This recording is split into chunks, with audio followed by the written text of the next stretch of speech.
So, in this discussion, we shall look at the very important act to protect the environment, that is known as the Environmental Protection Act, which was passed in 1986 by Government of India, and it came into force on 19th November 1986. So actually, the United Nations Conference on Human Environment was there, and India is a party to that United Nations. So based on this, Government of India created this act, that is the Environment Protection Act, in 1986, and it was again amended in the year 1991. The main purpose of the act is improvement of the human environment and the prevention of hazards to human beings, other living creatures, plants and property. See, you may be knowing that due to human activity, industrialization and all, lot of degradation has happened to the environment. So this is a very encompassing act which has got 26 sections, so that the human improvement environment should improve, and the hazards, the dangers to human beings and other living creatures like animals and plants and property is prevented. So that is why the prevention of hazards to human beings, animals and other living creatures. So what are the salient features of the act? Salient features means important features of the act. So the central government shall have the power to take all such measures as it deems necessary or useful for the purpose of protecting and improving the quality of environment and preventing, controlling and decreasing environmental pollution. So the main salient facts, features what we will be seeing around 5. The first one is the Government of India will take measures to protect the environment so that it prevents the environmental pollution, it controls the pollution as well as it decreases the environmental pollution. We have to decrease the pollution so that we improve the quality of environment.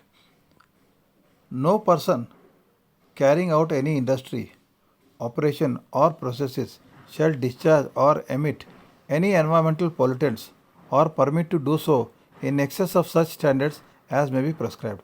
So this Environmental Protection Act has come out with certain standards of means what should be the pollutant levels when you are discharging. See, every industry, you take that like Aditya Birla in Binga, Grasim Industries, so many industries in Goa also you have got many industries. They have got some discharges, some emissions, okay, but they cannot discharge as they wish. There is some limits, okay. Even water, whatever they use and they are discharging that water, the quality of water has to be maintained within the standards which are prescribed by the Government of India. And there is something called Central Pollution Control Board, State Pollution Control Boards. Nowadays they are monitoring all these industries which are emitting all these emissions, whether it is emission through stack emissions, that is chimney, or water emissions, discharges and all, on a real time basis, 24/7, and you will get the even public can get the information. You might have seen, I have seen this when you are going to airport, Goa airport, that Vasco, that's Zuare Agri Chemicals. There outside only that big LED board is there. It will tell you what is the pollution level or ambient quality in the present time. Okay, these are all real time information. Third, no person shall handle or cause to be handled any hazardous substance except in accordance with such procedure and after complying with such safeguards as may be prescribed. See, in this act, hazardous substances have been defined, like acids, these battery acids.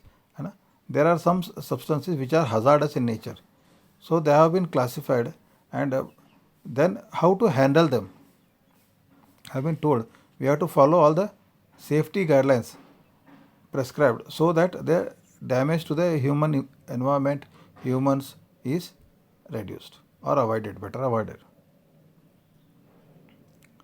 The central government or any officer empowered by it shall have power to take, for the purpose of analysis, sample of air, water, soil, or any other substance from any premises, factory, as may be prescribed. I was telling you about the pollution control boards, whether the state pollution control boards or the central pollution control board. So their designated officers, they are empowered to come anytime and take the samples. What samples they will take? Air sample, water sample, soil sample from the premises of the industry. So that powers has been bestowed on the officers of the pollution control boards. And if somebody is not following these guidelines, then whoever fails to comply with or violate any of the provisions of this act, or the rules made, or orders of directions issued there, shall in respect of such failure or violation be punishable with imprisonment, or with a fine, or with both. See, if some industry is not following the guidelines of the emissions, whether water emissions, air emissions, soil emissions and all, then and these officers, they come and say, take the sample and find that in their laboratories. They have got their own laboratories also.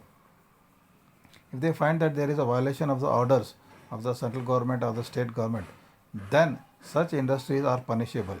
So the punishment can be both. They can be put in jail for a certain period, or they can be penalized with monetary penalty, fine. Okay. So both are there, and if for the first instance, and if they continue to violate, they may even ask for closure of the factory also. So a lot of powers are bestowed with the pollution control boards, that is authorities of the central as well as state governments. So this was a very encompassing act which was enacted in 1986 and last amended in 1991, and it definitely takes care of the human environment, living creatures, plants as well as property. Thank you.